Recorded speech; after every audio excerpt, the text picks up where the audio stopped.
नमस्कार। आज हम बात करेंगे युवाल नोआ हरारी की चर्चित किताब 21वीं सदी के लिए 21 सबक के बारे में। यह किताब हमारे समय की सबसे जटिल चुनौतियों और सवालों को सरल भाषा में समझाती है। हरारी ने इसमें 5 मुख्य भागों में 21 अध्यायों के माध्यम से तकनीकी, राजनीतिक, सामाजिक और व्यक्तिगत स्तर पर आने वाली समस्याओं और उनके संभावित हलों पर चर्चा की है। इस वीडियो किताब को 5 भागों में बांटा गया है।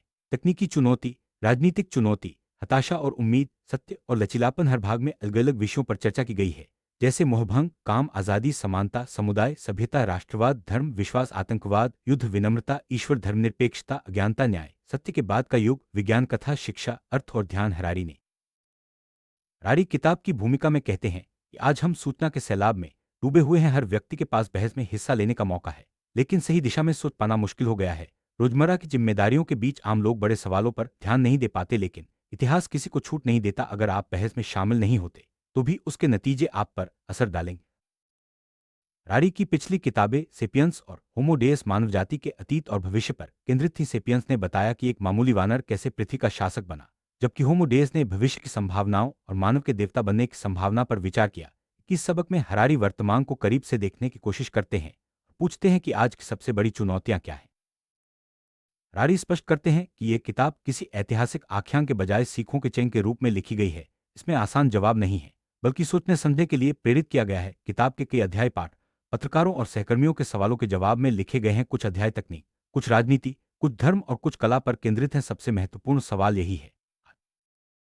हरारी बताते हैं कि किताब वैश्विक परिप्रेक्ष्य अपनाती है, लेकिन व्यक्तिगत स्तर को भी नजरअंदाज नहीं करती। आतंकवाद, लोकतंत्र का संकट, तकनीकी हस्तक्षेप, ये सब न केवल राजनीतिक बल्कि मनोवैज्ञानिक प्रक्रियाएं भी हैं। आज जब वैज्ञानिक, कंपनियां और सरकारें मानव दिमाग में घुसपैठ करना सीख रही हैं, तो व्यक्तिगत और सामाजिक आचरण का अवलोकन जरूरी हो जाता है।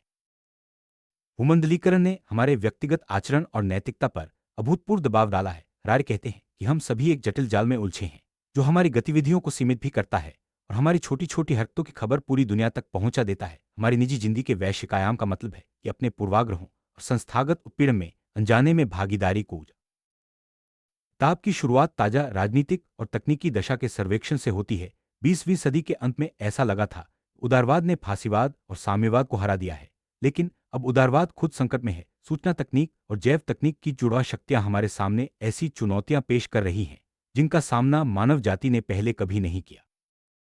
हरारी बताते हैं कि सूचना तकनीक और जैव तकनीक का मिलन अरबों लोगों को रोजगार से बाहर कर सकता है और स्वतंत्रता व समानता दोनों का उन्मूलन कर सकता है।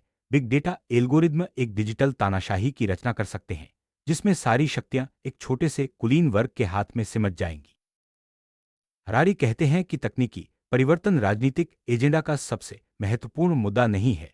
2016 के अमेरिकी चुनाव में भी तकनीकी बदलाव का मुद्दा गायब था। राजनेता और मतदाता दोनों ही इन तकनीकों को समझने और नियंत्रित करने में असमर्थ हैं।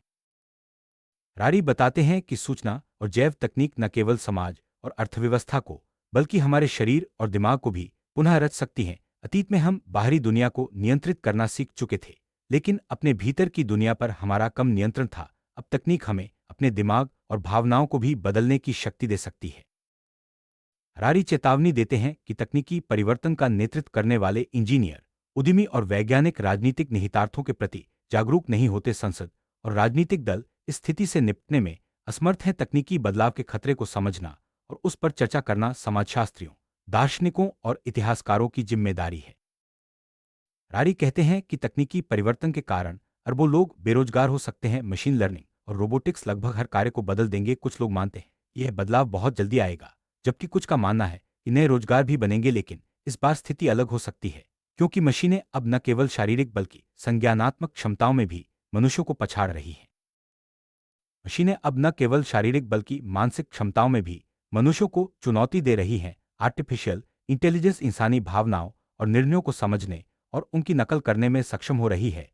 इससे कई पारंपरिक पेशे खतरे में हैं और भविष्य में इंसानों के लिए सुरक्षित क्षेत्र सीमित हो सकते हैं।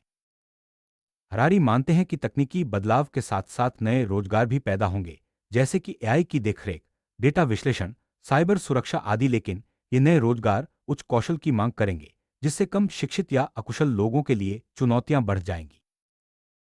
भविष्य में इंसान और मशीनों के बीच सहयोग बढ़ेगा। कई क्षेत्रों में इंसान एआई टीम पारंपरिक इंसान या मशीन से बेहतर प्रदर्शन कर सकती है। उदाहरण के लिए शतरंज में इंसान और एआई की टीम ने दोनों को पछाड़ दिया था, लेकिन जैसे जैसे एआई और उन्नत होती जाएगी, इंसानों की भूमिका सीमित हो सकती है।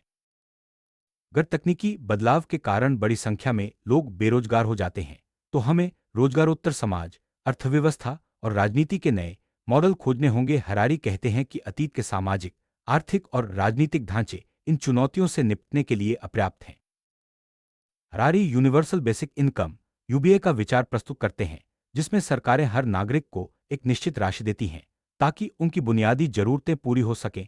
यह विचार गरीबी को कम करने और समानता बढ़ाने के लिए है, लेकिन इसके साथ कई व्यावहारिक और नैतिक सवाल भी जुड़े हैं।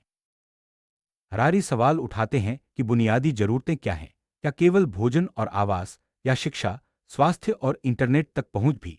जैसे जैसे तकनीक और समाज बदलते हैं, बुनियादी जरूरतों की परिभाषा भी बदलती जाती है। हरारी बताते हैं कि मानव संतोष वस्तुपरक परिस्थितियों पर कम और अपेक्षाओं पर ज्यादा निर्भर करता है।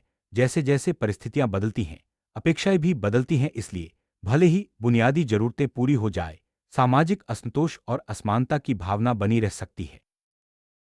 हरारी का मानना है कि रोजगार के अभाव में भी लोग समुदाय, अर्थ और उद्देश्य की तलाश करेंगे। इजराइल के धार्मिक समुदाय का उदाहरण देते हुए वे बताते हैं कि सामुदायिक भावना और साझा उद्देश्य लोगों को संतोष और खुशी दे सकते हैं, भले ही वे बेरोजगार हों। हरारी कहते हैं कि आज की दुनिया में नैतिकता और जिम्मेदारी की सीमाएं केवल अपने देश या समुदाय तक सीमित नहीं रह सकती। तकनीक और वैश्वीकरण ने हमें एक दूसरे से जोड़ दिया है, इसलिए हमारी छोटी छोटी क्रियाएं भी वैश्विक स्तर पर असर डालती हैं। हरारी बताते हैं कि 20वीं सदी में फांसीवाद, साम्यवाद और उदारवाद तीन प्रमुख विचारधाराएं थीं। आज फांसीवाद और साम्यवाद खत्म हो चुके हैं और उदारवाद भी संकट में है। अब कोई एक वैकल्पिक विचारधारा नहीं बची है जिससे लोग भ्रमित और असुरक्षित महसूस कर रहे हैं। हरारी कहते हैं कि जब वैश्विक विचारधाराएं कमजोर पड़ती हैं, तो लोग स्थानीय परंपराओं, धर्म और राष्ट्रवाद की ओर लौटने लगते हैं, लेकिन ये पुराने मॉडल आज की जटिल वैश्विक समस्याओं का समाधान नहीं दे सकते। हरारी बताते हैं कि तकनीकी बदलाव न केवल अर्थव्यवस्था, बल्कि समाज, राजनीति और संस्कृति को भी गहराई से प्रभावित करते हैं। हमें नए सामाजिक और आर्थिक मानकों की जरूरत है जो इंसानों की भलाई और गरिमा की रक्षा कर सके। हरारी का मानना है कि भविष्य में शिक्षा का उद्देश्य केवल जानकारी देना नहीं, बल्कि सोचने, समझने और बदलती परिस्थितियों के अनुसार खुद को ढालने की क्षमता विकसित करना होना चाहिए। बच्चों को रचनात्मकता, आलोचनात्मक सोच और भावनात्मक बुद्धिमत्ता सिखाना जरूरी है। हरारी कहते हैं कि जीवन कोई कहानी नहीं है, बल्कि निरंतर बदलती प्रक्रिया है। हमें अपने जीवन का अर्थ खुद खोजना होगा, न कि किसी बाहरी विचारधारा या कहानी पर निर्भर रहना चाहिए। किताब के अंतिम अध्याय में हरारी ध्यान और अवलोकन की शक्ति पर जोर देते हैं। वे कहते हैं कि आज के सूचना के शोर में केवल वही व्यक्ति टिक सकता है जो खुद को समझने और अपने विचारों का अवलोकन करने की क्षमता रखता है। हरारी का निष्कर्ष है कि हमें 21वीं सदी की चुनौतियों से निपटने के लिए नए सामाजिक, आर्थिक और राजनीतिक मॉडल की जरूरत है। पुरानी विचारधाराएं अब पर्याप्त नहीं है। हमें लचीलापन, रचनात्मकता और आलोचनात्मक सोच को अपनाना होगा।